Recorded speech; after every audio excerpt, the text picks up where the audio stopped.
going to challenge their wives. But over time, women get tired of that. It's exhausting, number one, because we weren't designed for that. Our minds work differently. Our emotions are structured differently. I mean, we are biologically, even if you didn't believe in God, evolutionarily, we're set up to take care of children. That's a whole different skill set. You've got to be in tune to emotions. You've got to be in tune to conflict, because you've got to protect yourself and your child when there's not anybody else there. So that your mind is much more sensitive to emotion than a man's is. So it's exhausting. And it makes you feel insecure because you don't feel protected. As a woman, I feel very protected with my husband because I know that no matter what, he is standing up. He's looking out for me 24/7. He's thinking about what's best for our family and for me, And I don't understand these women who want to run everything. It's ridiculous. I don't know why you would want to do that. I'm absolutely happy with him running the household. I would tell those men I work with, I don't run anything when I get home. The vacuum cleaner. Yeah. I check out. Like, whatever Big Daddy tells me to do, I'm doing. I'm going to bring him his plate and make his tea, and it didn't hurt my feelings one bit. I don't feel like I'm any less of a person at all. I feel like that's my role in the home, and I want to fulfill that role.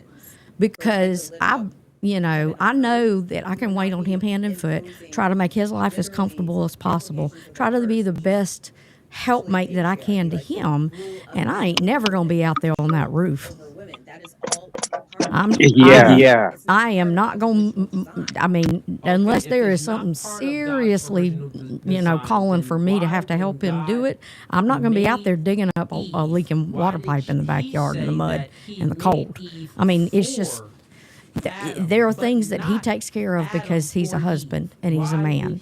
And I respect that. So I want to do everything that I can on my end. I don't want him having to do the laundry. I don't want him having to do dishes. I don't want him having to cook. And sometimes because of a medical condition, there are days where I can't do things like that. They're rare. But I feel bad because I can't take care of those things for him. Because I know that, every day he's taking care of his male responsibilities and his husband responsibilities. So, ridiculous translation. This is, women have just been lied to, and they're miserable. They're absolutely miserable. Well, they don't think it's funny. You brought you pointed out that it's not just like a religious thing, even outside of Christianity. It is the case that we do. Men and women do have different natures, right? Absent religion, we can look at evolution biology. It's the most obvious thing in our lives, and it just seems like piggybacking on you, like why is it the main priority for women to be equal, or why wouldn't you want it? Doesn't that seem like a breeze? You know what I mean? Okay, husband, you handle all the BS, and I'll just cook and clean and chill with the kids and stuff. That seems like a blessing to me. I mean, obviously God is not. I do understand. When your kids are young, and there are those days where that kid will not stop crying, and he is like into everything, and he's tearing stuff up, and he's screaming. I got 3 kids screaming at me. Emotionally, that's trying. No doubt, it is. And I've been there because I did stay home with our kids for years. You know what I'm saying? But it's not anything compared to being on the side of a column. Would you call that unpaid labor? Man, no. That's what I hate. I hate that take with the feminists. It's unpaid labor to be like, God, it makes me sick. If your house note's paid and your power's on, you just got paid, babe. Shut up. I mean, you know what I'm saying? I mean, that's the stupidest argument I've ever heard in my life. You're such a misogynist. And it's ridiculous. I mean, and what I will tell people is, do you think he's getting paid for laying in that cold concrete out there, greasing bearings or changing brakes out, which he absolutely hates? No, he's not getting paid for that. Nobody's paying him to do the lawn. Nobody's paying him to go out there and take care of our ducks. Nobody's paying him when there was a leak on the property over there and he had to dig down like 6 feet heat and then run into a stinking block of concrete that some idiot poured right over the pipes. I mean, there's all kind of stuff that Dane does around this house that he's not being paid for. So, and I wish I could find the study. I think I saved it. But basically, they did like a comprehensive, survey of men and women and looked at labor at home. And what they found out is it's just not true. Women don't do more work than men do. Especially when you count things like they said, even, typically domestic things like laundry and dishes and cooking and things and childcare and things like that, that even on that front, women are not doing more than men.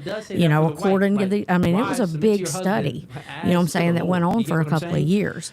So, especially now, right? Maybe you could say like 20, 30 years ago, women were doing more housework than men. It's probably pretty equal at this point because we're all so liberal. I think to find when they were doing more work than men, I think that you would need to go all the way to probably the 70s. That's what, 50 years ago? Egalitarianism. Yeah, because I'm 54. By the 80s, women were, fleeing the home and going into the workforce because they thought it was better there. Because they think that. And then by the 90s, it was pretty well standardized. But you can change your gender. The 90s was just 30 normal. years ago. That's not a straw man because. And then, by the 90s is when it shifted to when a woman said, if a woman said that she was a stay-at-home mom, it began to be unusual, or it was unusual. So you stay at home mom? Yeah, you're the weird one now. Yeah. Well, what the presumption would be is, your husband must have a really good job. What feminism promotes. I said that because the idea of being a stay-at-home mom was beginning to shift over to being something that only the more affluent people could do. Transgenderism was birthed. I actually watched a debate, like an old debate with Destiny and Andrew and like 2 or 3 others, like a panel thing for Andrew and Bill was big. How is that? And he kind of touched down on this, like where it says the total because through feminism, women flooded the workforce. Some type of claim. It drove the wages down such that men can't actually afford to take care of a family on one income. Right. And if they weren't there, right? If they weren't there, it would be much. If we cut the workforce in half, which I believe it is the case that women are 47% of the American workforce. If we cut it in half, men's wages would necessarily go up. It's supply and demand. It's basic economic supply and demand. When there's more demand than there is supply, the price has to go up. You don't have a choice. Yep. But the verse I was talking about you is... could type it in, if you wanted to, you could type it into this, or you could go to the stream and you could, and this is something as I get more, fluent with all of this, I won't have to say, but if you go to the, you can copy and paste it into a chat, like on the stream, if you want to go to the stream, it'll pop up here. You want to go to the YouTube or the Facebook stream? How do I? And then I can highlight it. Then I can what I'm saying, that way it will highlight on the screen there. Okay, great. Let me see. You would need to submit to your husband. Do you have the YouTube app? Yeah, it's open right now. Even though it says yes, submit to one another Oh, that's right. I forget. Okay, that's Cooley's stream. That's not my stream. So if the woman isn't doing her I was just looking at the live chat because you didn't have it in yours. Yeah. Or at least I assumed that you didn't have it in yours. Loving his wife like Christ loves the church, covering her, speaking the word to her, doing all these things. Tyler, when it comes to stuff like this, I am a lot more, I'm a lot like Rachel Wilson. She said that she's even more of a patriarchist than really Andrew because of... I'll do it for you. Yeah, You say, it was the Bible for you. app. You know why? Because Big Dad's If it was the same and if it was equal how you're thinking about it, it would have said wives and husbands what part of it did you want to get all of it? The whole verse. Wives and husbands love one another as Christ loves the church. It doesn't do that. It gives distinctions. She has this little bitty phone, man, that the whole phone will fit in my hand. So guys, we're almost at the 1.5 hours. It's highlighted like that. Oh, okay. It's down here at the bottom. They've got a little thing here. I mean, we could go to closing statements if you want. How about you, Angie? You want to just do closing statements, 4 minutes max of closing statements, and you get this. Oh, that's the whole debate. Okay, closing statements. Okay. Oh, no. I'm going to say that they're, the live chat was pretty interesting. I mean, sometimes it's like dull and, you know what I'm saying? The last time I watched and I was in the chat, I was trying to talk to somebody in there. You want to speak about it? I keep forgetting his name. No, I'll say this. Okay. Really but anyway, I tried to explain to him, you know, because he was talking about it was the free will debate, and I told him that God was outside of time, and he's like, couldn't even conceive of that. And that's your verse right there. Yes. The wife doesn't have authority over her own body. Yeah, well, that's not all of it. That's part of it. That's like the last part of it. It does Good Lord. I'll get it. Hang on. And I know in the context it is like talking about, you know. Yeah, the chat varies. Sometimes it's like more fun to be in the live chat than it is to watch whatever's going on. Yes, it does go up and down sometimes. The chat does. Sometimes it's boring. Yeah, I would need you to demonstrate that because it doesn't show any type of Okay, it must be too long because it's not letting me post it. Let's just test this out. So if it shows, it says the husband does not have authority over his own body, but the wife does. Likewise, the wife does not have authority over her own body, but the husband. Yeah, it's over. There's like a character limit. Yeah, is it on a web website? What's the verse? I'll go ahead and pull it up. Let's do this. Is it on a website? 1 Corinthians 7. Okay. I don't. You said no, it's on my app. What? 7.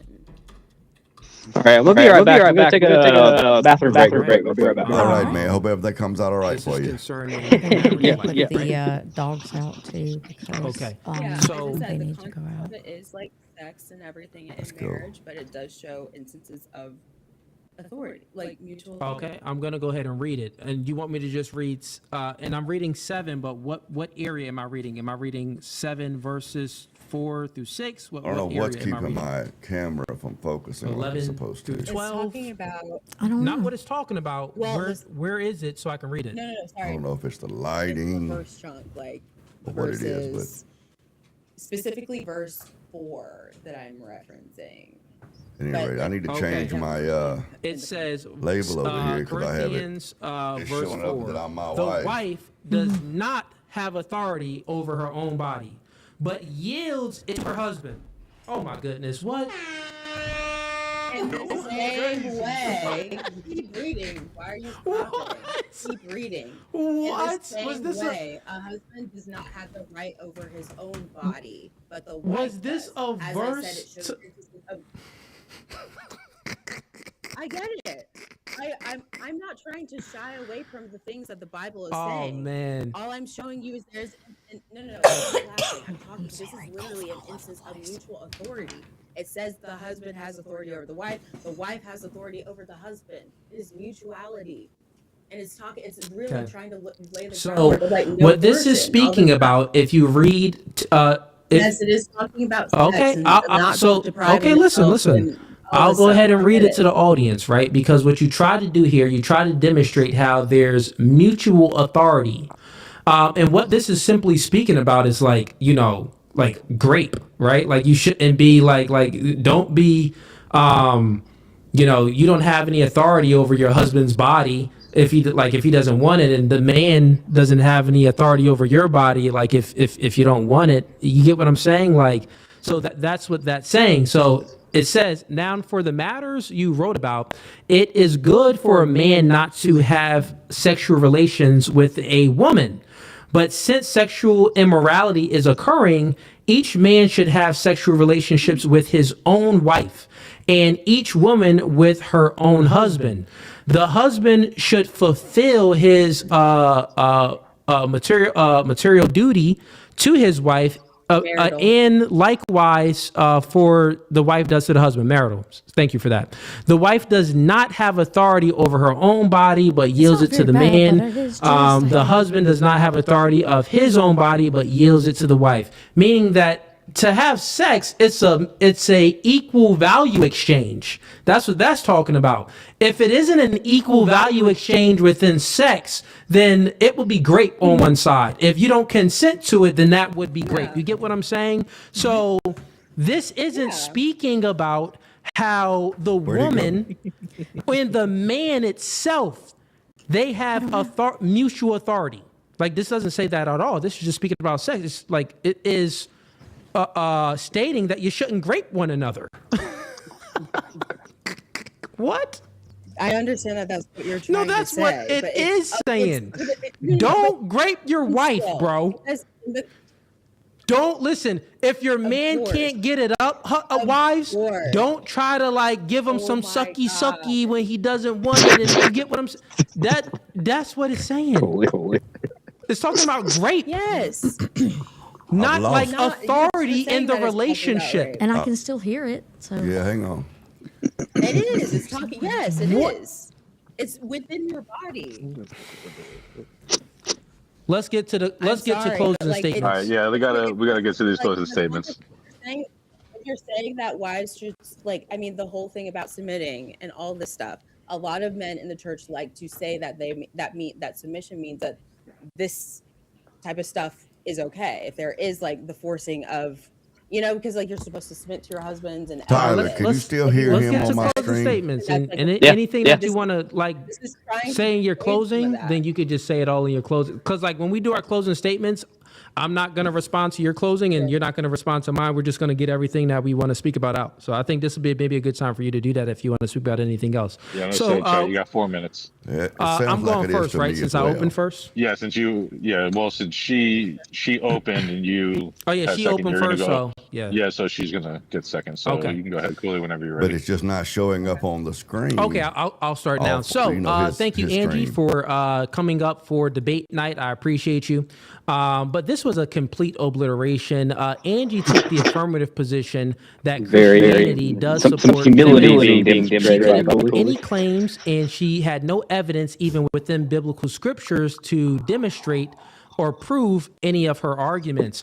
I would actually say that every argument that she made, I simply refuted it by bringing up biblical scripture. I would also say that some of the arguments that she did make. I was just talking to you guys. I really didn't hear much of it, but just by the prompt alone, I mean, like Angie is suffering from what verses actually support feminism? White women. White women thought that there's none come to my mind, right? Well, they'll cherry pick verses and really honestly twist them to mean things that they're not saying. They take them out of context. Like that person that I responded to in the chat, and everybody on feminism brings up that mutual submission thing. That was not addressing husbands and wives. It was addressing the church, and it was saying submit yourself to the authority, because they were living in a pagan, hedonistic culture at that time. So they had. I mean, they didn't know how to live. I mean, it's not. We have a Christian worldview, and we understand what Christianity says. They didn't. All they knew was the paganism and hedonism they had grown up in and lived in. So this was a new foreign concept for them, and there had to be a lot of instruction.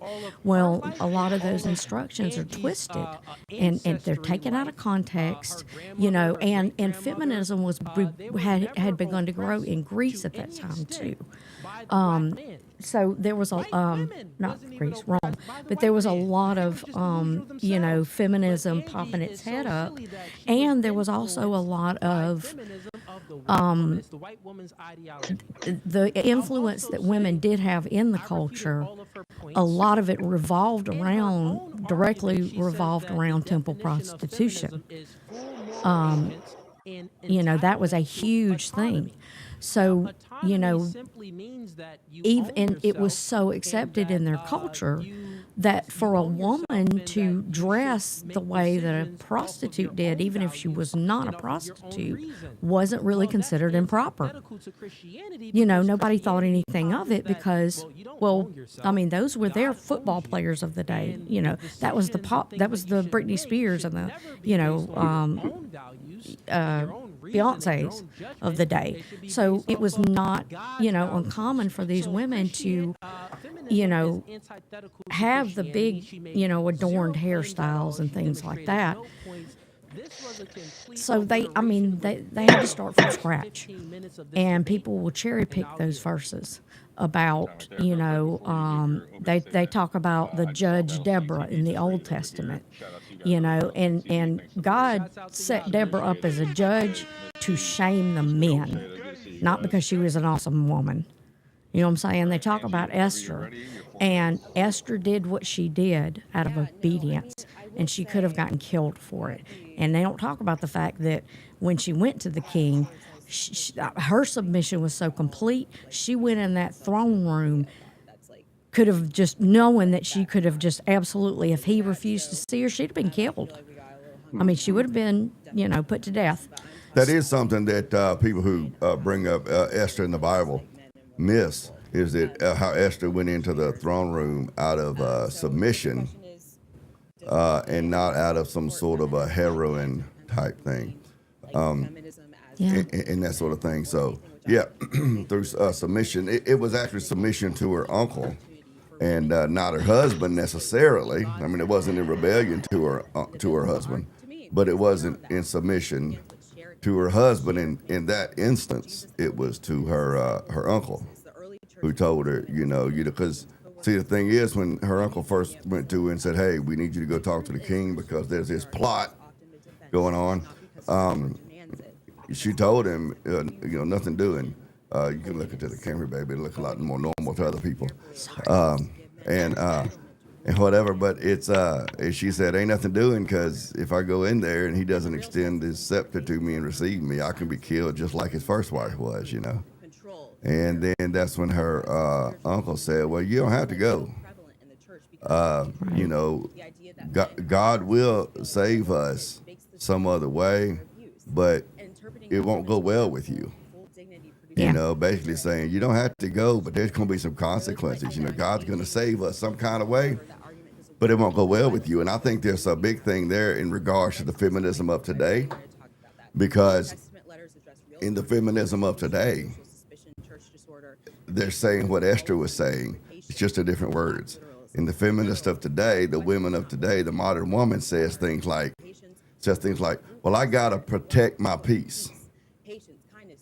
I got to be happy. I've got to take care of my mental health."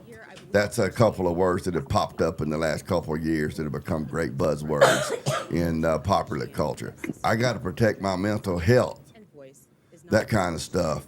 And that's basically what Esther was saying. I'm not going into the king's throne room over something like this, because even if this plot is true, if he doesn't invite me or accept me to come in, I could be, executed. He's already killed his first wife. You see what I'm saying? He's already killed his first wife because his wife didn't do what he told her. Had her beheaded or whatever. No, I'm not going in. Forget that. And her uncle told her, "Don't think that you're going to escape death by not going into the throne room." You're not going to escape death. Basically what he was saying is, you all up in the throne, now you Queen Esther and everything, but you're still one of us. Yep, you're a Jew just like we are. So, but that's what the modern feminists will say is, the modern feminists will say stuff like, my mental health. That's what basically the same thing Esther was saying. And her uncle, made sure she understood that you have a duty, ma'am. You have a duty and a responsibility to fulfill, and it doesn't matter if you go in and you get killed. I mean, is God in control or not? See, this is what ends up running afoul of, like where Cooley is such a free will advocate or believer or whatever. Is God in control or not? Well, I mean, Esther had to trust God. So here's what we run into. If Esther had gone in there, if it had been God's plan that Esther be killed, and if it had been God's plan for this plot to come to fruition and the Jews and such be killed, in the kingdom. That could have been God's plan. You know, people typically think, you know, oh, God's plan means that good stuff's gonna happen, and that's not necessarily so. But sometimes God's plan is that things happen that are horrible. Okay, the biggest point that I can offer is the crucifixion. You know, Scripture says, before the foundations of the world was ever laid, Christ died for us. You see, I mean, that was a plan that God had that included the scourging and the crucifixion of Christ. That wasn't real sweet. That wasn't real kind. That wasn't real, you know, nice and happy. But the modern church, especially us Protestants, we think that if it makes us feel good, then it must be God's will and God's plan, especially if it's what we wanted. And if it causes us distress or worse, if it causes us death even, well, that was the devil, that wasn't God. And that's kind of the way that we weigh it out, which is why it's so important that the patriarchy be in charge. Because men primarily think logically and reasonably, and not just on how certain things make us feel. You see what I'm saying? And that mindset of the church that, you know, if it's happy and smells good and makes me feel good and it's shiny and happy people and everything, well, that must be God's plan. You know, me getting this really good job, that's God's plan. And a lot of that is because feminism has infested the church. Yeah. Because you don't see that as much in Catholic and Orthodox churches, because it's been less effective. I mean, it still has been effective, but it's been less effective than the Protestant churches. You know, that's why you see that, you know, there's no more, you know, fire and brimstone, so to speak. You know, the thought of discipline, you know, coming from the church. I'll just pick up and move to another church. You know, you can't tell me what to do. You know what I'm saying? They don't. Christians don't see themselves as part of a body. They see themselves as an individual. And I mean, the fact is, God loves us as humanity, but it says God is no respecter of persons. And I don't remember who I heard say it, but there was somebody that said, if it was really smart. It might have been you. I don't think it was though. It said if God would crush His own Son, what makes you think that you're too good to suffer? Oh, that would be Paul, Deidre. You didn't tell me it was a Bible verse. I didn't know it was a Bible verse. Maybe I didn't know they were quoting a Bible verse. But yeah, I mean, the fact is, you know, I mean, part of the plan that God has for this world, I mean, could be for me to suffer and die. I mean, people, you know, in the early church they were burned alive. They were literally fed to lions. They were forced to go out onto the ice and lay down and freeze to death naked. I mean, they went through some pretty horrific stuff. And Joe is involved. That was Joe's whole existence, suffering and not getting and lay down and freeze to death naked. I mean, they went through some pretty horrific stuff. Now is involved. That was Joe's weird stuff. I don't know what's going on. You guys are like repeating. Yeah, hang on a minute. I mean, they went through some pretty horrific stuff. Is involved. Okay. This is weird. Okay, yeah. I was checking my Facebook stream and that's what happened. So we're back to normal. Yeah, I was very confused. I was like, wait, I hear myself again. I'll do the best I can do. I know. I'm just trying to live a life over here. But yeah, the fact is, you know, this idea that we're not going to suffer like this, you know, I saw this. Somebody told me on Facebook one time, I have a medical condition. My adrenal glands were attacked by my immune system and died. And as it turns out, you have to have cortisol to live, just like you have to have insulin. So if I don't take my steroids every day, in probably about 3 days or so, I would die.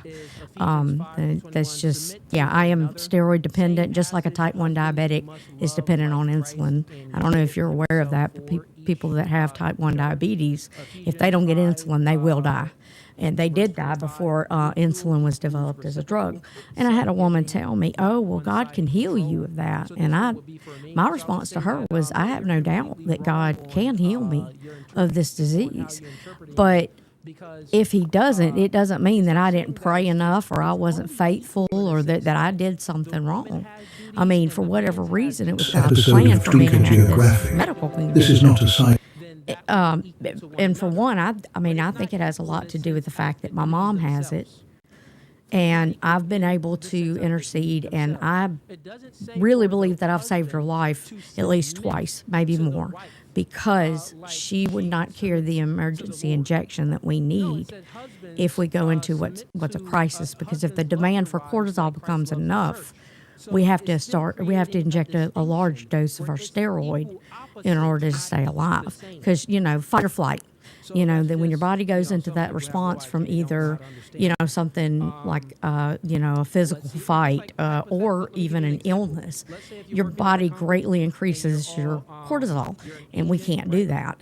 And it increases your cortisol because your cells, when they're under stress like that, have to have more oxygen, blood supply, sugar, all of those things in order to continue to function under that stress. If they don't get that, well, then you go into cardiovascular collapse and you'll die. So I think there's a purpose in the fact that I have this, because I figured that out. I told my mom. My sister has it too now. I've been able to help her with it. I mean, I don't think God owes me a healthy, a set of adrenal glands, If I have this the rest of my life and suffer with it, I mean, I still have a good life. I'm thankful. Dana and I have insurance. I've got a husband here that helps me when I'm sick. The medicine is affordable, and it's readily available. So, I mean, there's so many good things that I can look at and say. Check this out, Tyler. While we're listening to Cooley in the background, check this video out.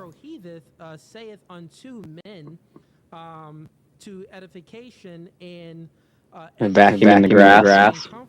The voiceover I have turned off is talking about welcome back to Tweaker International. Okay. He's given many verses, so I'm just going to read through all of them. He sends $10. He says, 1 Corinthians 11:5 says, That's right. I love it. prophesies. 1 Corinthians 3. Yeah.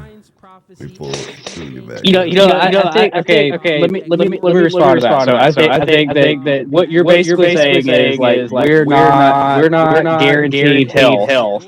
And the challenges, whether it be health or whatever that we face in life, we're not promised sunshine and rainbows, and the challenges that we're given, they're meant to be our challenges. We have the ability to overcome. God does not give us challenges that we cannot rise to the occasion and conquer. Right. And I mean, the fact that we suffer sometimes isn't even about us. I mean, it may have nothing to do with anything that we've done or not done. It says it rains on the just and the unjust. The whole world is cursed, and it's dying, and we're cursed and dying right along with it. I mean, we're suffering under the curse.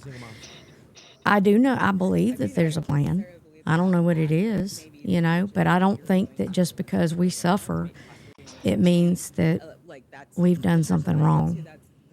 I believe that, and I don't believe we're promised, people talk about, your life's going to get so much better when you come to Jesus.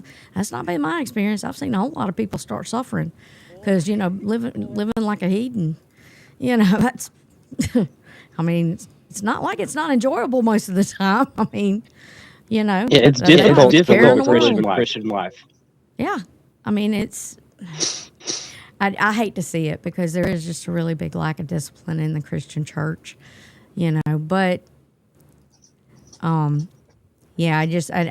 enjoy it. But you talked about where do they get feminism in the Bible? they cherry pick verses, that have to do specifically with women, and they take them out of context, and they represent them to say things they don't say. Proverbs 31 woman, the woman described in Proverbs 31 is another one of those that's pulled out. And look at this woman, she's a businesswoman, and she goes and buys and sells piece of land and blah blah blah. Is Proverbs 31 is that promiscuous women? Which one is the one? This is the woman that is extolled as the good wife. They talk about a good wife behaves like this. A righteous, godly wife behaves like this, and it does paint a picture of a woman who is competent, involved in business, of things outside of the home. So this is the whole, this Proverbs 31 woman, well, she sounds like a feminist to me. No, I mean, there's nothing in there that says that, that she's not still under the authority of her husband. I mean, if she sold that land, she more than likely had permission from her husband to sell that land. And Dane can delegate things to me, and I can go take care of them because he knows I'm an intelligent and competent woman. But it doesn't mean that I'm not still submitted to him as my husband. None of that does. Ruth, the story of Ruth, she was widowed, and she had a kind of a distant cousin that she could marry legally. Her mother-in-law. She lived with her mother-in-law. She was from a pagan culture. She married a Hebrew, and her father-in-law and her husband both died. They were killed in war or something like that. I don't hear that kind of talk this morning. The mother-in-law, she told her, go back home to your people, and she refused to leave her. She said, no, God deal with me severely if I ever leave you. You're my mother now. And so Naomi said, I'm a widow woman. I can't give you another husband. I can't take care of you. I mean, widows in that time were in a pretty bad spot. There was no welfare. They had to literally live off of charity if their husband died, and they didn't have a son to take care of them. Well, Naomi has nobody. Her son's died, her husband's died, and all she has is this daughter. She had two daughter-in-laws. One of them did leave, and Ruth stayed and said, no, I'm staying with you. And she said, I can't help you. I'm going to be struggling to take care of myself. And she said, I don't care. I'm not leaving you. But Naomi told her, hey, we've got this cousin named Boaz, and he's a good man, and he's he can take care of you. And she, did, basically he noticed her because they were allowed, the people that harvested the fields were told to leave like extra, don't just wipe the field clean, leave some for the destitute, for the widows. So that they can come and have something to eat. They can come get the wheat and make their own bread, and they're not starving to death, but they're not having to, go beg from anyone either. It was a way for them to, for God to make sure that these people were taken care of. And Boaz happened to notice her in the fields and started asking about her, and he was very impressed that she wouldn't leave her mother-in-law at her loyalty. Sure, that's what he was really impressed with. Come on, he was impressed because she was beautiful, obviously. Come on. But when he found out, she's a woman of good character. You know what I'm saying? That there might have been just I'm talking about a dog out there in the field. Didn't leave her mother-in-law. Boaz didn't go over there talking to her. But, they say, Ruth approached Boaz, she was some independent woman that was just chasing down the rich guy to take care of her. And that's not how Scripture portrays it at all. She had to approach him the same way that Esther had to approach the king. She was risking something. She basically just went and said, because it kind of had gotten through the grapevine that he was interested in her. So when he was in the fields one day, she basically came and sat at his feet. And I'm going on memory here. Basically saying, I've heard you're interested. You're getting into a touchy subject on that right there. There's a lot of questions there's a lot of questions at it if you study into it, because what it is, he was asleep, and the Bible says that she went and uncovered his feet. What does that mean?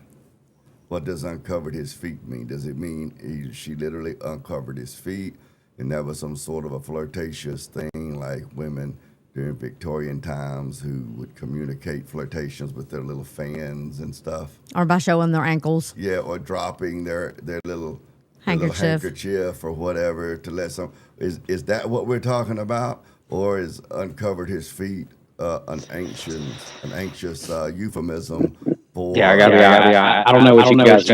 It's been a while since I read like Ruth or blah, blah. I need to get back in the Bible, but and that's what I was trying to explain. Some of the story is that they will go to these stories as though these women were these, Xena badass types that were just kicking asses and taking names. And she means, and that's not. Xena Warrior Princess, the TV show. Dude, I love that show. Xena Warrior Princess. What male didn't? Okay, I mean, right. I mean, it's feminist tribe, but it's still cool. Yeah. So, I mean, they'll pull those things out and they'll use those things as examples, but they're twisting the story. When she went to him, whatever it was that she did, and I don't believe, some people portray it as though it was something sexual, like she went in and basically offered herself to him sexually. But I mean, when you look at the Bible as a whole, I don't believe that's what happened. I believe she basically approached him and said, hey,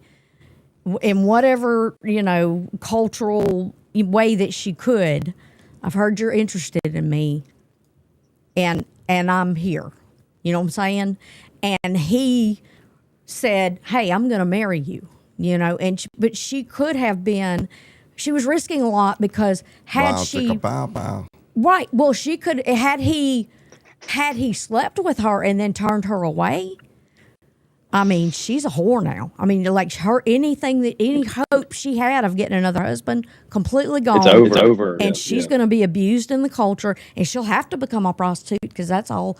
She'll be treated like one from now on. Yeah, so she can't make a living otherwise. She was risking a lot going to him because if he rejected her, or if he, said, "Oh yeah, I'll marry you," and assaulted her, even an assault, sexual assault would have been considered.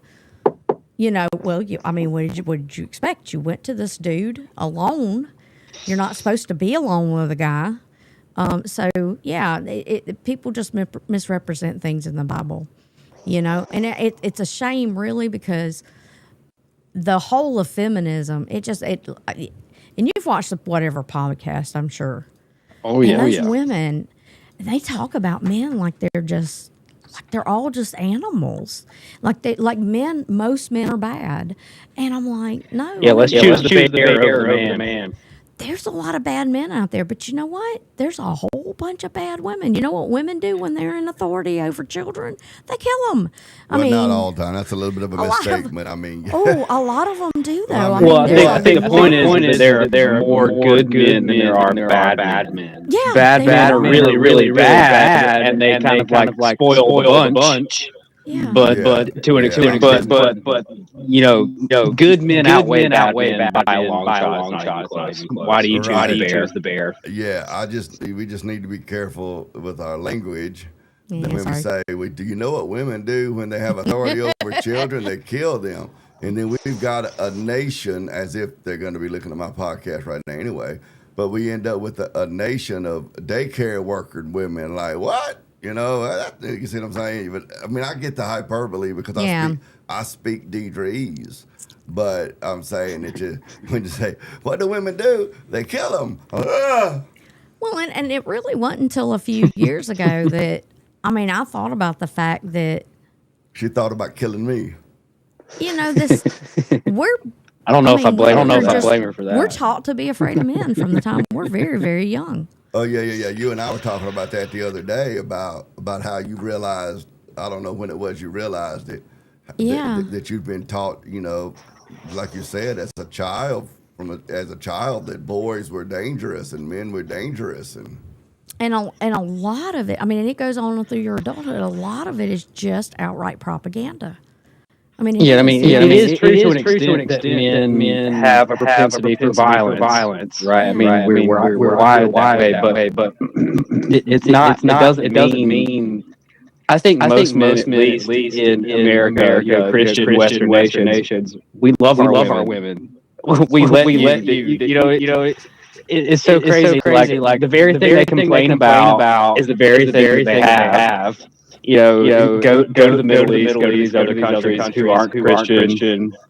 That's actual, female oppression. Yeah. We don't do that here. Maybe that was the case 2,000 years ago. Like you said, in a different culture when Christianity was a relatively new thing. But it's been 2,000 years. Christian men aren't like that anymore.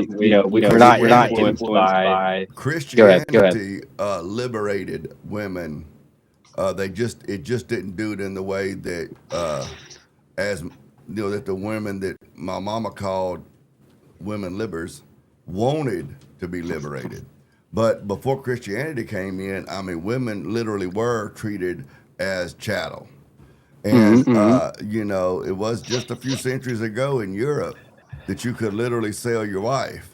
You could auction off your wife. You could take her down to the town square. She'd stand up on the little podium and men would bid for her. Now, some of that was a way to be able to get a divorce from a woman that was cheating on her husband, and the husband be able to maintain his dignity in the community. Say, okay, well, you run around, you don't get nothing, but I'll take you down here and your boyfriend can come buy you at the wife auction. And then it would be like he got rid of her and she just went off with this dude that she didn't really even know. You see what I'm saying? But that was still legal to do. It's amazing. If you probably seen it before, but if you hadn't, you can Google up different torture devices that men used to use on women in Europe. Like if she wouldn't shut up, they had this iron mask they could put on her, and it had this thing that went in her mouth that had spikes sticking out of it that was like constantly like injuring her mouth, and she couldn't get it off, and she had to walk around with this freaking just because she or it would be a metal piece that would just suppress her tongue where she couldn't talk, called the bit. Yeah. Basically like a horse's bit, you know. And so it is a lot of like anti-Christians, liberals, progressives, those types, they bring up those historical facts about how abusive Christianity was, and then as if the atheists and those people came in and saved the women. Okay, but that's the same mindset as these people you see, black leaders and such in this country who want to talk about how horrible they've been treated by America, when the reality is black Americans are the richest, safest, most affluent black people on the whole planet.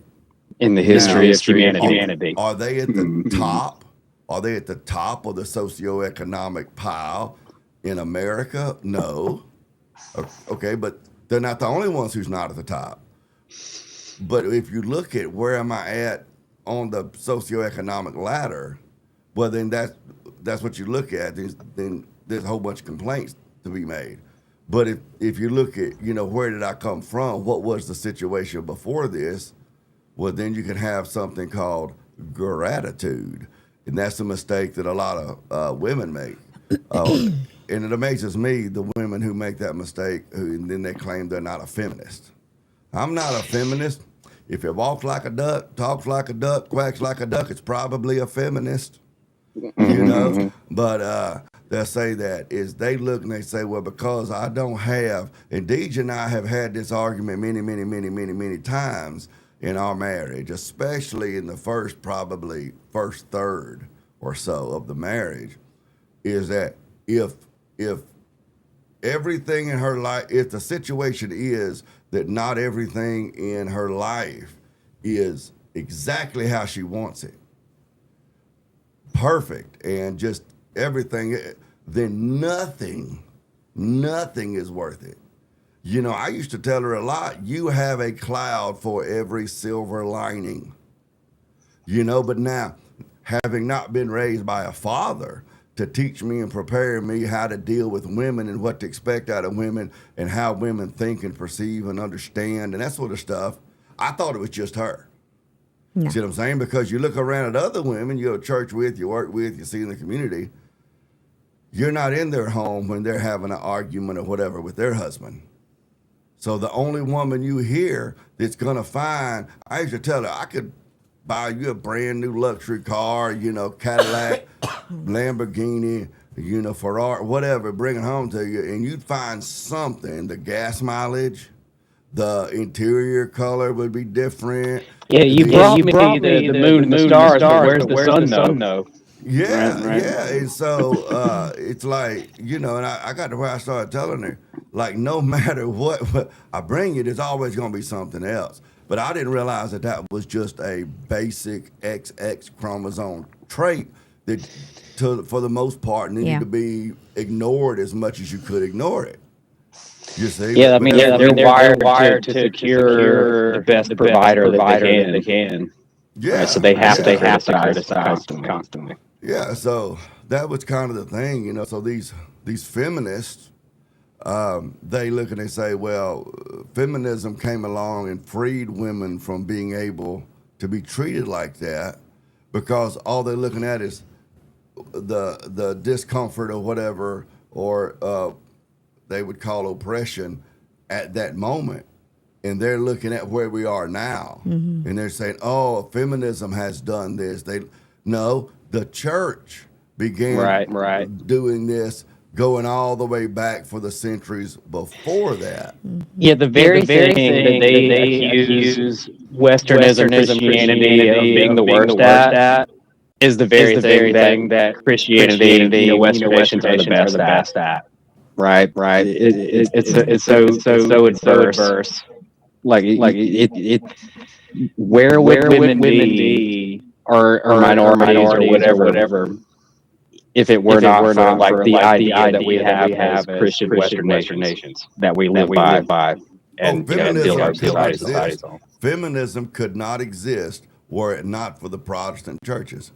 Mm-hmm. If it hadn't been for men like Martin Luther, Zwingli, Calvin, and so forth, these reformers during the Reformation, if it hadn't been for them and a lot of philosophies they brought forth, feminism would not exist.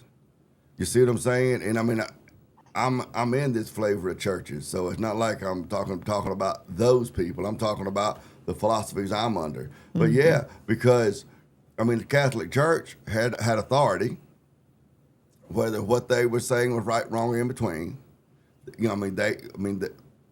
The Catholic Church, the Roman Catholic that Luther was a part of. The Pope was considered the mouthpiece of God. Okay, on earth, sat on the throne of Peter. They believe the Pope now, that I forget his name, but from Chicago, Leo, sits on the throne of Peter, and that when he issues a papal cyclical, that has the authority of the mouth of God. Now that doesn't mean everything the Pope says does, but when he issues like this cyclical, then they're like, this is the position of the church and everything. So that was the way it was. And now there was a lot of stuff going on, and Luther just had a bunch of grievances, saying this needs to be fixed, that needs to be fixed, this is wrong, that's wrong. And he showed up and he nails it to the door of the church and everything. And supposedly that's what launched the Protestant Reformation. And we went from there. But that set the precedent that the Pope was not in the authority. You see what I'm saying? And then that grew out. So the foundations of the Protestant church is what? Protesting. That's why, you may hear me from time to time tell people that I don't really think of myself as a Protestant, because I ain't protesting nothing. You know what I'm saying? I'm not protesting the Catholics. I'm not Catholic. I have some profound doctrinal, theological differences with them, but I'm not protesting the Catholics. I mean, the Orthodox or the Romans, But that set that standard, and it put the church on a course throughout Europe, because once you get to about, I don't know, Greece, Poland, Turkey, on into Russia, those countries, Romania, Bulgaria, Hungary, Yugoslavia, Czechoslovakia, those Eastern European countries, they were all still pretty much Orthodox Catholic. Yep. See what I'm saying? And that's why we're called the West. You know, Emperor Constantine split the Roman Empire, and he moved the capital of the empire to Constantinople, which is Istanbul, Turkey now. So there were two capitals. And then when the Germanic tribes conquered Rome, and the Eastern Empire, Rome and the rest of Europe going west, the Western Empire rather, fell, and then they went into the Dark Ages, medieval times, and then the Renaissance and the Age of Enlightenment and the Age of Exploration, and here we are today. The Western Empire the Eastern Empire didn't go through all of that. You see what I'm saying? Eventually, the Roman Empire actually continued on for another 1,000 or so years after Rome fell. But it continued on with Constantinople being the capital, and Byzantium, the Byzantine Empire, which is the Orthodox churches. You see, when you hear Andrew and Jim Bob and them talking about being Orthodox, that's what they're talking about, is that Orthodox church. They were separated from the Roman church. I could go down a rabbit hole about the Great Schism, but that was the case there. So the Roman Church. Yeah, that was the Great Schism, right? The split between the Catholics and the Orthodox, the West and the East. Yes. It was mostly over the rise of the papal supremacy of the Patriarch at Rome. You know, began saying, well, you know, the Patriarch at Rome, you know, his word and stuff. Basically, he had a special line to God, in that he was supreme over the other patriarchs of the church. And that just didn't sit well with them. So there was a I'm kind of glad that we're talking about this. Because, you know, you guys are not throwing shots, but you're older, you're wiser than me. I'm curious. I don't know a whole lot about this. You know, I'm from South Carolina, from the Bible Belt, right? We were all Southern Baptist. And honestly, I don't even know what Southern Baptist means. Really, is that just Protestantism? Right? We're just all a bunch of crazy different denominations. You know, I think generally we eat the meat and spit out the bones, but obviously it is more important than that. Like to know what. You know, the nitty-gritty of what denomination really believes in, right? So I don't know. What do you got? What is your take on that? Well, what was the question? I mean, I was listening to you talking about being Southern Baptist, and you really not knowing what that meant. But what's your question? What does that mean? Like, seeing the whole, you know, like you're talking about like Andrew and J. Dyer, Jim Bob, all them, they're the Orthodoxy, and there's people like Nick Fuentes and others who are like Catholics, and I agree with both of these different sects, or I guess they're the main sects on different things. And if I were to have to nail my specific denomination down, I would have to say Southern Baptist is where I'm from. You know, that's what I'm used to as far as church. And I don't know what that means. You know, so what does it mean? Well, the SBC is just a Protestant convention. It's not really a denomination, but for the purpose of most conversations, we can call them a denomination, but they're really not. But yeah, so there was the Catholic Church. There's a whole bunch of details I'll have to skip over, or we'll be here for months with all the little details. But there was the Catholic Church, and then there was the Great Schism between the East and West. And then Rome fell, and there was Europe, what we think of as Europe. I mean, not all of Europe, but what we think of as Europe, went into the Dark Ages, the medieval times, you know, because the philosophy and engineering and academics and all of that sort of stuff of the Roman Empire was being protected basically by the Roman Catholic Church. See, the Germanic tribes that conquered Rome Rome called them barbarians because of the way their language sounded, but they were governed in large part by the whole concept of might makes right. So they weren't known for their high developed art or philosophy or science or military tactics. You see what I'm saying? So when Rome fell, there was this huge power vacuum. You see what I'm saying? In everything. And so since there was this huge power vacuum, the church at Rome filled that vacuum. You see what I'm saying? So like, so that's what happened. So the church, there are people who would say that Rome never fell, that it merely converted over into Christianity. Do you see what I'm saying?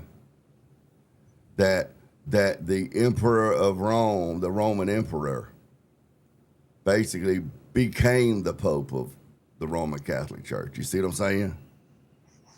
And there are a lot of similarities when you look at the pope and then the cardinals and then the archbishops and the bishops and when you all of that sort of stuff. That question for me is kind of like the 9/11 truther stuff. Like, I don't agree that that's the case, but it's a very interesting story to consider, But what I do know is that when Rome fell, this left a huge power vacuum across Europe that was filled relatively quickly by the Roman Catholic Church. Okay, and then so Europe was Roman Catholic for centuries and centuries and centuries. And then came Martin Luther, who with his 91 Theses, and then that set off the Reformation. This is what the Lutheran Church is now. That goes on along. The Renaissance comes, the rebirth of what had been hidden Roman, Greco-Roman philosophy and art and all this kind of stuff. I'm skipping over a lot of stuff. Henry VIII wanted a divorce. The Pope stopped giving him divorces because he'd already had several. So he kicked the Pope out of England and he established the Anglican Church, the Church of England, which was basically the Catholic Church without the Pope. And then a bunch of those, the Anglican Church, because it was the Roman Church without the Pope, still had a lot of the same corruption that the Roman Church had. And so there was a group of those guys that wanted to purify the Anglican Church. And they called themselves the Puritans, you see. So they were persecuted a lot by the Anglican Church. And so they eventually came to founded a colony here in North America. You see what I'm saying? They were the Pilgrims. They were what we call the Pilgrims. And so more denominations, sprang up in Europe. Protestant denominations, the Lutherans, the Presbyterians. John and Charles Wesley were Anglicans, and they began, inspired, led, whatever, a sect of Anglicans that they called the Methodist. And like John Wesley, when John Wesley died, he was still an Anglican priest. He considered himself an Anglican, but his teachings within the Anglican Church continued on developing until it became a denomination of its own. Do you see what I'm saying? Well, during all of that stuff going on in Europe, because the Roman Catholic Church practices infant baptism, okay? And so they practice infant baptism, and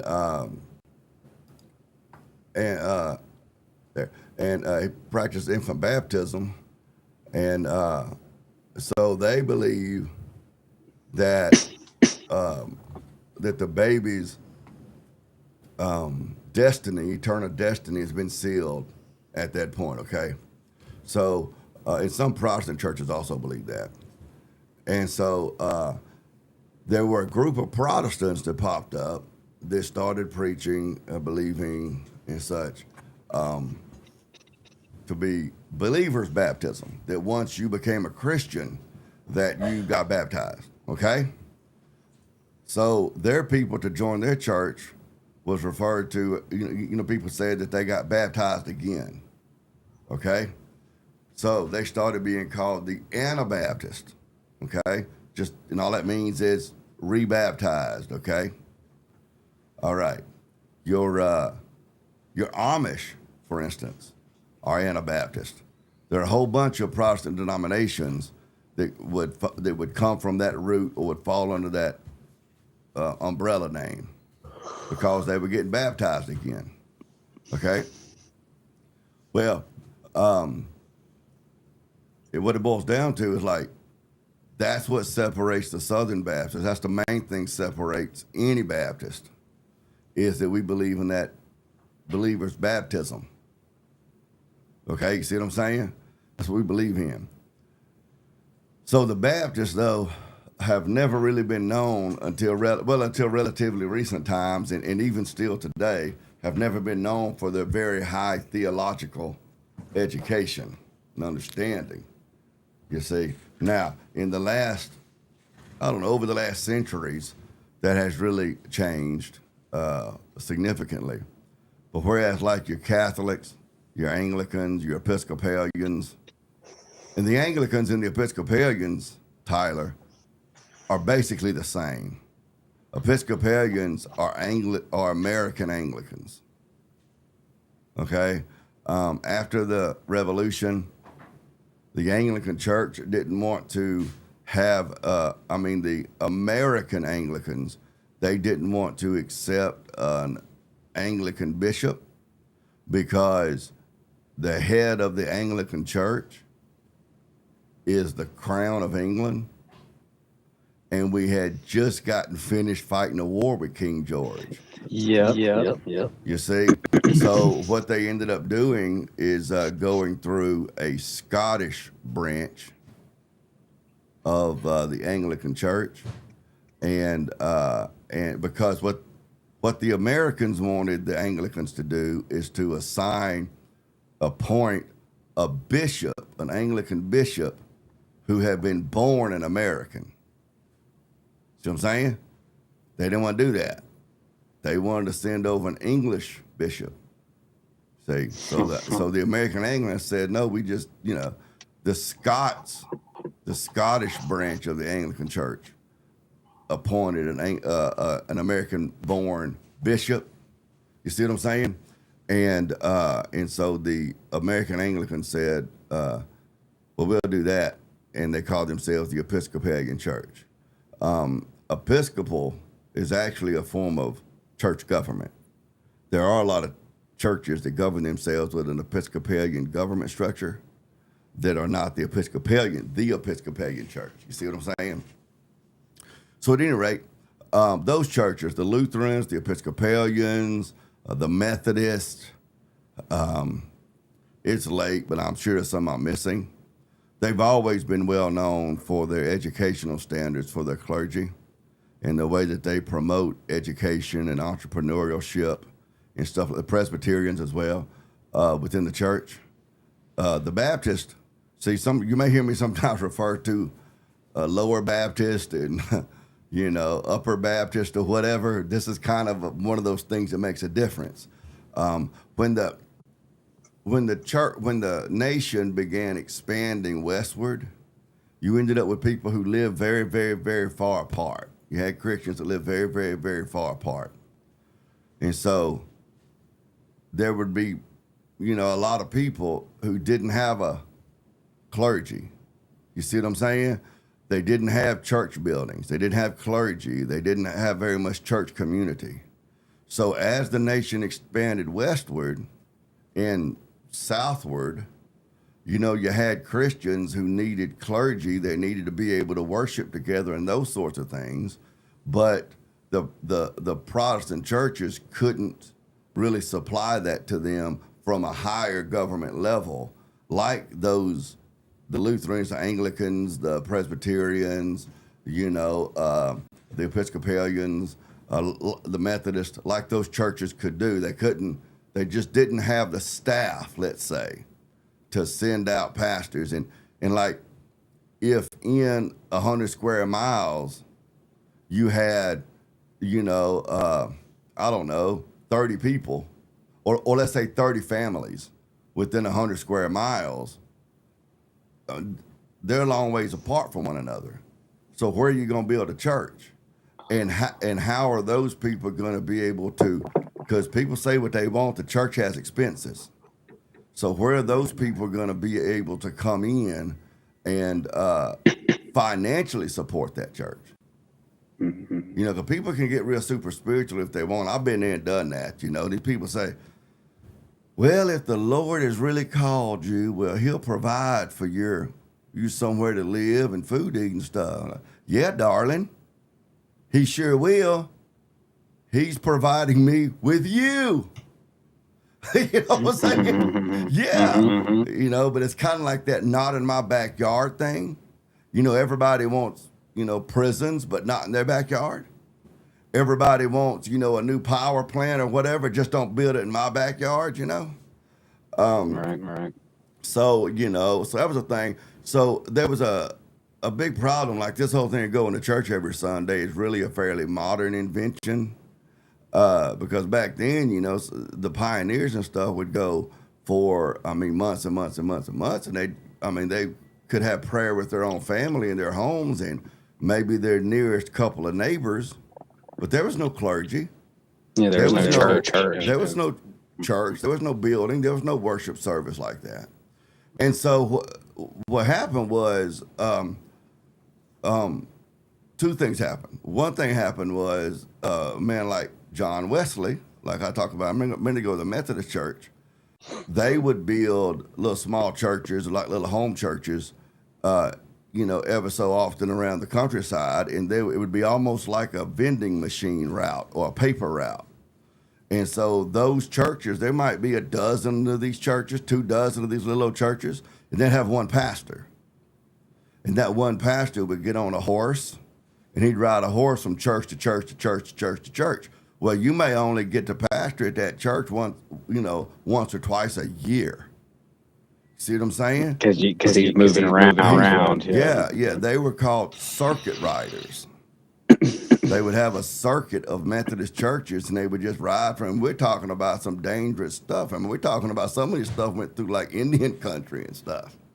There were no roads, there were no bridges, and so these Methodist pastors, they were having to cross rivers. Just like the cowboys and stuff did. I'm sure sometimes they'd have a bridge. Sometimes they may even have a little ferry to go across in, but they were not. It wasn't like they were out there just like the pioneers were, man. Death around every corner, going from church to church to church to church. Even my mother, in the 40s and 50s and stuff when she was growing up, because her family were all Methodist. There were two churches, and this is right close to where I live now. There were two churches. There was Orange Grove Methodist, and then down the road in another little town, not very far, but far enough. Look, let me ask you this before I tell you this. That nut that falls off of a tree that people make pies out of at Thanksgiving, you know what I'm talking about? Mm-hmm. How do you pronounce that word? Pecans. Okay. Well, we don't. We pronounce that word correctly. Okay? You say pecans? Yes, that's what they are. Shit. Yeah. Before you can correct how I pronounce that word, you're going to have to finish growing up. Anyway, all right. Around here, we eat pecans. Okay? Okay. We urinate in a pecan. Okay. All right. No. Around here, we eat pecans, but this little community, just barely inside of Mississippi, close to the Alabama state line, down on the bayou and stuff down there, that little community, I don't know why. I don't know why I was born into this, okay? That little community was called Pecan. Now, Why would they do that? If there was a pecan tree in Pecan, you went out there and you picked up pecans and ate them in Pecan, spelled the same. Yep. That's one of the ways you could tell when you're over in Jackson County across the state line from it now. If you're over there and you talk to somebody and they refer to that little community as pecan, you know they're not from here. See what I'm saying? You know they're from the region because they use the word pecan. But if they said something like, so-and-so that lives in Pecan, you know that they moved here from somewhere else. Because everyone in Jackson County knows that little community is Pecan, but it's just kind of confusing. But anyway, there was a Methodist church in Pecan and a Methodist church in Orange Grove, and they shared a pastor, you see. So, one Sunday you'd have the pastor, and then the next Sunday some elder or deacon in the church would lead the service. You see what I'm saying? So the American frontier birthed that. You didn't have that in Europe. They didn't have circuit riding Methodists in Europe. They birthed that. That's what religion does when it goes into different, geography, weather, all that kind of stuff will affect the praxis, the orthopraxis, the proper, practice of it. How they practice the religion will be affected by that kind of stuff. Sometimes good, sometimes bad. But anyway, so the same thing with the Baptists. Well, see, the Methodists, they don't baptize their people. They have they have christening. They will christen, which is it's a great big fat argument over how much water to use. That's really what it boils down to. Like they sprinkle water to christen. Is it submersion or is it sprinkle over the forehead or whatever? Yeah, that's the two different questions. So people who were of the Anabaptist bent, the believer's baptism, were out there on the frontier too. You see what I'm saying? So what you ended up there, because the circuit riders were theologically educated, okay? They were like formally theologically trained to do their job. But the Baptist people out there in the frontier, they didn't have access to that sort of thing. So they would organize as best they could, and then they would just pretty much, a group amongst themselves would decide, I don't know, this guy over here, George, he can read. Sometimes he couldn't. He can read the Bible. He knows a lot of Bible, that kind of stuff. And we all agree that he's called to preach. So he'll be our pastor. You see what I'm saying? And then if there was anything close to a little town, if you think back to like Little House on the Prairie, then we might build a little church structure and also use it as a schoolhouse, because public schools in the U.S. started off as Sunday school. Used to, Sunday school was actually literacy training. It wasn't felt boards and little cutouts of Father Abraham and his many sons. You know what I'm saying? So that's how the Baptist church started. So originally the Baptist churches, their clergy, and you might even say much of their congregations were not what you call real educated. Do you see what I'm saying? And they were not governed by any sort of a hierarchy above the local body. You see what I'm saying? So I'm Southern Baptist too, but this is kind of how the history went. Well, as you go further in that direction, the more likely it is that error is going to, come into your doctrinal beliefs, that sort of stuff. And then you went on from there. John Wesley, when he was still a Anglican priest or whatever, he, you know what, baby, look, take this back. If you could get me one of those big ice balls in the whiskey cup and just pour me a little scotch over top of the ball, that'd be good. Ooh. Yeah, she brought me a little Cayman Jack thing, and I was like, I don't think so. I mean, because I had one earlier, that's okay. It's like a wine cooler from back in the day and kind of a beer cooler, I guess you could say. But anyway, so John Wesley, one of the things that he had that was different than Anglican teachings was he believed that you could reach a point, basically, where you could have a more personal relationship with God. This whole Holy Spirit thing. That he believed that you could go through this method, hence the name Methodist, and that once you reached a certain level of whatever, that you could be like completely justified to God and in tune with God, and that there was some significance there. Well, he was in church service with some Moravians one time. That's another Protestant church. They're the German Moravians. And he was praying, and he said that he had an experience that you could today correlate with what the Pentecostals and stuff call the filling of the Spirit. See what I'm saying? Now, he didn't start speaking in tongues and fall out on the floor and all that kind of stuff. He didn't do that. But what he said was that he felt himself suddenly warmed, and his words were, and this is pretty close to a quote, I knew at that time that I had been altogether justified. Do you see what I'm saying? Altogether filled, that sort of thing. But he didn't fall out on the floor and roll around. But that experience is what began what we know today as the holiness churches. You've heard of the holiness? Yeah. You've heard people refer to a group of Christians, and this is used for a lot of groups nowadays, but they refer to them as the holy rollers. Oh, okay, See, that was originally used against the holiness churches. You see what I'm saying?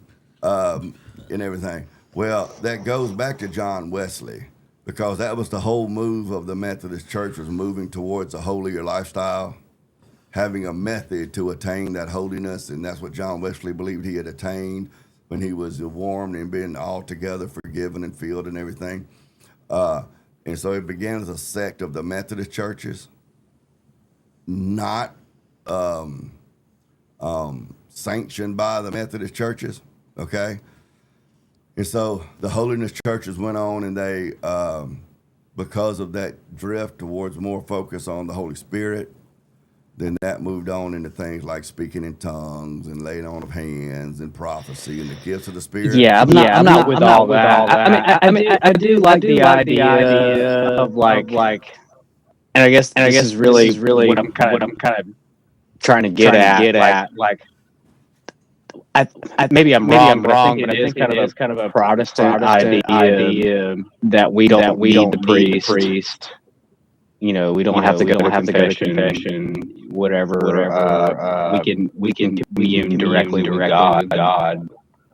Through Christ's salvation. So which in a way kind of rid the church unnecessary, like the actual physical building of all of.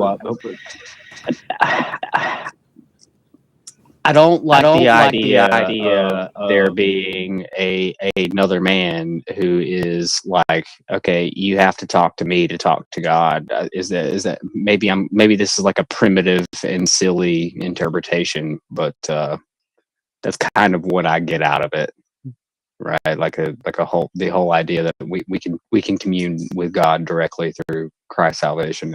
Am I completely missing the crux here? Or? So here's the thing with the church, man. Here's the thing with the church.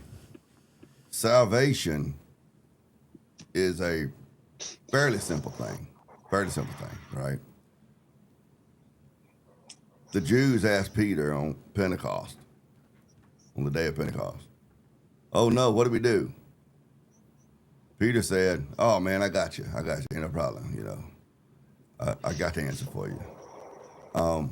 Repent of your sins, be baptized in the name of the Father, Son, and Holy Spirit, and you will be saved. That's Acts 2:38. You'll be saved. Just repent of your sins, be baptized, you'll be saved. Boom. All right. Once that happens, then there's a question, and it's been worded before by people smarter than me of how now then shall we live? I'm saved. Yeah, can you lose salvation? And that unfortunately, I'm saved is unfortunately where I think most all church people stop when it comes to salvation. See what I'm saying? How now then shall we live? They don't want to go there. I'm saved. I got my ticket. I'm going to heaven. And we're good. But when you get into that question of how now then shall we live, that's where you begin to go into different directions, and you end up with schisms. You end up with denominational separations. And if you go on down that slippery slope, you end up with things like Jim Jones and David Koresh, and you end up with things like the Jehovah's Witnesses and the Mormons and the Church of Christian Science and all that kind of stuff, and the Moonies. Have you heard of the Moonies? No, but I'm sure the way you're talking about it sounds like crazy stuff. Yeah. We actually, here where I live, just south of me, close to going down into like Balabatry, Alabama, just south of us, there's a huge community of Moonies down there, but they're actually an international Christian cult that was founded by I believe it was Korean guy, Reverend Sun Young Moon. And what Christian cults do is they'll take Christian language and Christian ideas, and then they will apply those labels to their own cultic, apostate teachings. Mormonism is a Christian cult. Jehovah's Witnesses is a Christian cult. I think the Moonies' formal name is like, the Family of Friends or something like that. And that's what they do. They take Christian labels and Christian ideas and Christian terms, and they label their own cultic behaviors. So and that's what happens when you're going down that slippery slope of all the different questions of, how now then shall we live? And so that's what you're kind of touching on when with what you were asking me, because when it comes to, like, if your goal is I just want to get saved and go to heaven. Well, I mean, no. I mean, repent of your sins, be baptized in the name of Jesus, and you'll be saved. People bring up the thief on the cross a lot of times. Well, Jesus told him that day he would be there with him in paradise. He didn't go to church. He didn't get baptized. He didn't take communion. He didn't any of that stuff. You know what I'm saying? Hang on just a minute. That's what. Well, yeah, but the only thing the thief on the cross had left to do was die. That's all he had left to do was die. So then, when it comes to that, well, okay, if now I'm a Christian, but I still have to live in this God-forsaken world. So what do I do? You see what I'm saying? And that is where you end up needing the church. You see, like confession. I'm not with the Catholic thing of, I need to go into confessional periodically and sit there and tell some other guy. It's right. It's more about the community holding each other accountable. Right. Yeah, right. To a large part. But what I was going to say is, like, I'm not about making the religious practice of confession formalized and codified and that sort of stuff. But at the same time, I know that there is a very big need in the community in general and in the church specifically, as we're working out our faith, that we have. Here's what a lot of your Protestant churches do, especially your lower Protestants, okay? They don't talk about going to confessional, to sit in the confessional booth and tell the priest your problems or tell the priest your shortfallings. But they'll tell you that you need to have an accountability partner in the church to talk to, and y'all hold one another accountable. What? I mean, that's the same thing. It's just that your accountability partner is probably just as hell-bound and sinful as you are. Sure, there's nothing about that white collar that the priest wears that makes him some sort of a saint. But at least he has been trained and educated and that sort of stuff. Here's what the atheists, the non-believers, and when I say atheists and non-believers, I also mean a lot of Christians do this too. Yeah, sure. They call it the therapist. Well, I'm in therapy. Have you been to therapy? You need therapy. I go to therapy every week. Well, really? I mean, the priest up there has been educated and deeply educated in philosophy, theology, psychology. Priests are not, okay, in the Baptist churches, mine and your churches, the Pentecostal churches, the independent churches, which are really just pissed off Baptists. Okay? But your non-denominationals, they're Baptist. They're just pissed off Baptists for the most part. Those lower churches, and where was I going with that? Oh, dude, I don't know. There's been a lot going on here. It just slipped my mind. Follow. But I'm saying they talk about, I'll go to therapy. They'll even brag about going to therapy. Oh, yeah. Those lower churches that I was talking about, your pissed off Baptist and then your actual Baptist and your probably, I think, your Nazarenes too, your Pentecostals, your holiness churches, those guys, all it takes to form a church and become a pastor is for you to find at least one or two other people who consider you their pastor. That's it. I'm ordained and licensed. Okay? I hold a theology degree, okay? It's just a bachelor's. It's not a MDiv, a Master's of Divinity or anything like that. But I mean, I hold a BA in religious studies, actually, but it's a theology degree. But like in the lower Protestant churches, having a pastor who is formally academically trained in theology is very, very rare. All you got to do, this is why one thing I do admire about the Orthodox churches is that, have you ever been in an Orthodox church? No. The building itself, like the building itself is built in the shape of a cross. Oh. And then when you walk in the building, everywhere you look, the stained glass windows, the things hanging on the walls, everything, it's Bible stories that remind you of things of the faith. Mm-hmm. You can't walk into an Orthodox church and look around and not be reminded of the different doctrines and stories and truths of the faith.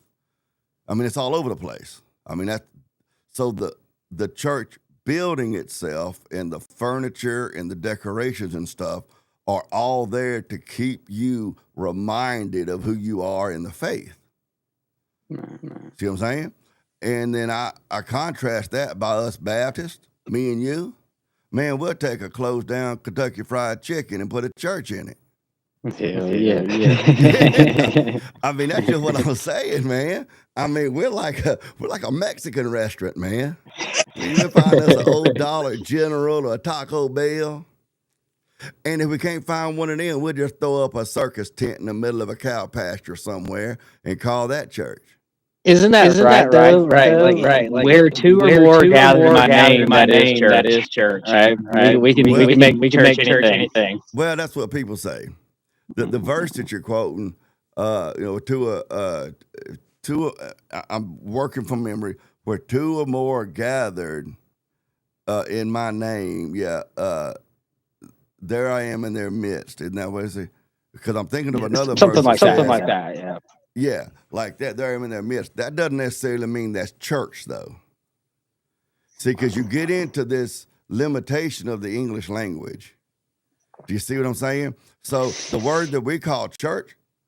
Yeah, there's certainly some translation. There's some gaps in the dialect and whatever. Well, it's like this. You go back to the Hebrew. Our word for church comes from the Greek word ecclesia. But we could go like Ecclesiastes. Yeah. So we could go back to we could go back, say, to Hebrew. You know, the Hebrew word, like the English word love, in Hebrew has got something like 5 different words for it. Because in English, we love peanut butter. We love our wives. Not the same thing. Yeah, that's true. But we got one word. We got one word, man. Love. Man, I love a good porterhouse T-bone, man. Extra rare. That's completely different than I love my wife. That's completely different than I love my dog. Okay? But if you have a job that you really love doing, you're not going to risk your life to defend your job. Yeah. You see what I'm saying? Yeah. Jesus said, no greater love has any man than this, that he lays life down for his friends. For his friends. That's not the same kind of love that you have for peanut butter. Yeah. Okay, but that's true. The English language really handicaps us when it comes to this. So that kind of comes. Now we got to get into translations. And I don't know if I want to. We've been going for a long time on this. That's not something I really want to get into tonight. But, But to respond to what you were just saying, when Jesus said, 2 or more gather in my name, I'm in their midst. He's talking about like a communing, see, between 2 or more communing and experiencing God and stuff like that, experiencing Jesus in their midst. Okay. If you're saying that kind of church, I mean, I'm of the belief that Deedge and I can ride down the road singing, praying, talking, glorifying God, whatsoever you do it for the glory of God. We can drive down the road, glorify. Okay, we can have church in that regard.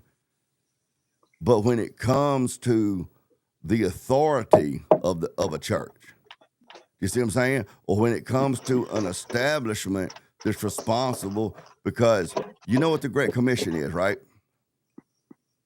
The Great Commission, like. Okay. What do you mean? I've heard that term, but go ahead.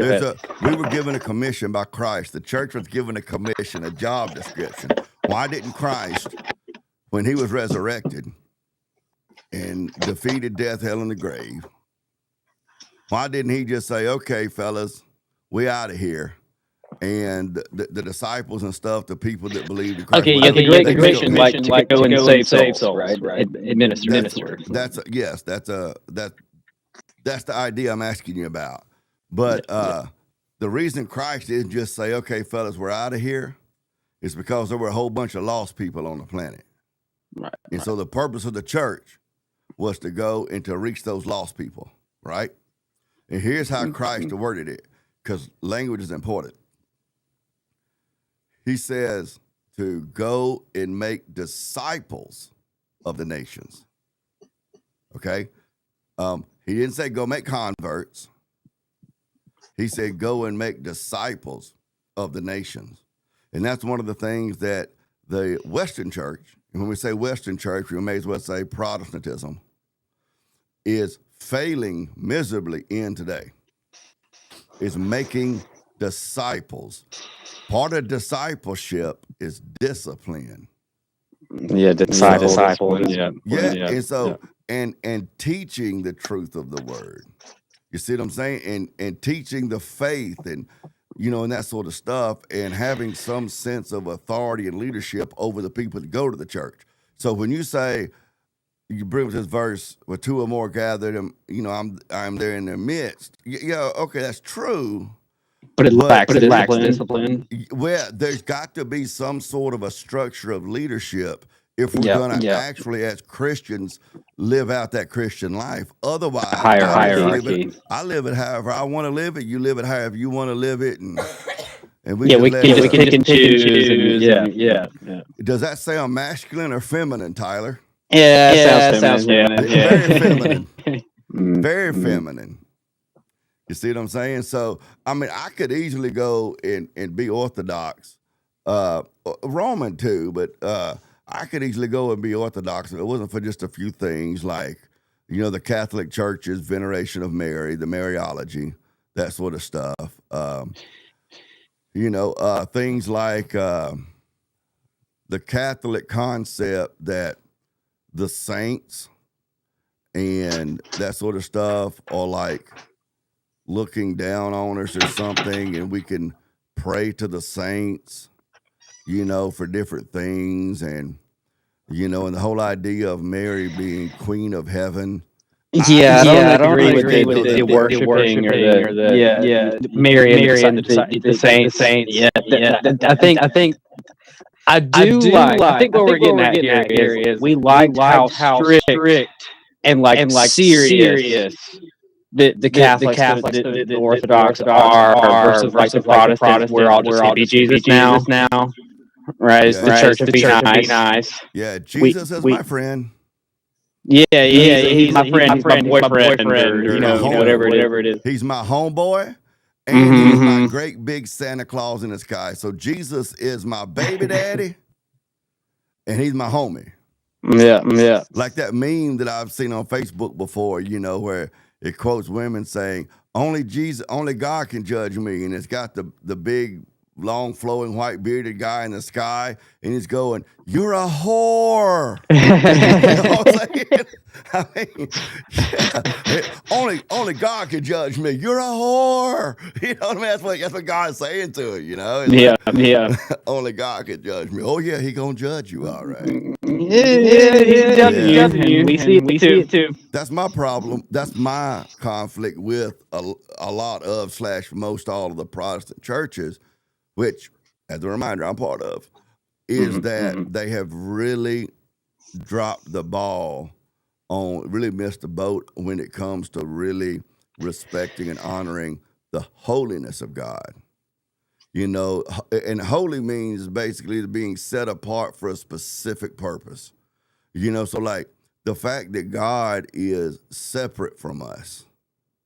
You see what I'm saying? And he's separate from us in a sense that we can't even begin to reach.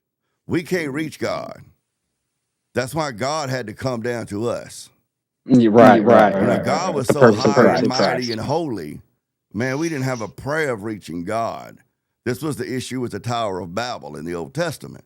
We didn't have a prayer of actually reaching God. But that's why God came to us. So it's like, it's kind of like, a parent's raising his kids, putting a roof over their head, and them kids getting up in the adolescence and even young adulthood, and somehow or another they want to look back at daddy like they know more than daddy, and like they're doing daddy a favor just talking to him. You see what I'm saying? It's like, man, you wouldn't even survived it if it hadn't been for me. You see what I'm saying? You want to try to give me advice on how I should be nicer to people. You got 3 friends, man. Like, what is it that qualified you, made you so smart, other than the fact that you managed to keep sucking air for 25 years? And most of those years, it wasn't even your own to your credit, because I kept you alive most of them time. But that's where like a lot of the Western churches at now. They've gotten to this stage in life where they look back and it's like they think they behave as if they believe that they're doing God a favor worshiping him. You see what I'm saying? Like they somehow or another attained God. And not that they have opportunity for relationship with God, reconciliation back to the Father because of God's graciousness. Is the naivety of children, naivety of human. Yeah. And that's one of those things that I respect. Dane, I'm sorry, man. I hate to stop you. I hate to interrupt. I'm dying. I gotta take a potty break. Man, well, look, if you shake it more than twice, I'll be here when you get back, man. I was about to say, I'm shaking it twice. Always. I'll be right back. All right. Well, I'm going to do some of, I'm going to get off into some of this debate here while he's gone. Was not really expecting to get into a religious discussion, although I don't mind it. I really don't. But yeah, let me see here. This is a debate. It was on World War Debate with Anna, how do you pronounce her last name? Kasparian and Pearl Davis. And this was something that, I might want to, You know what? I don't think I'm going to do that right now. Let me see if I can get Wicked over here. Wicked can help us. Let me see if I can pull him up.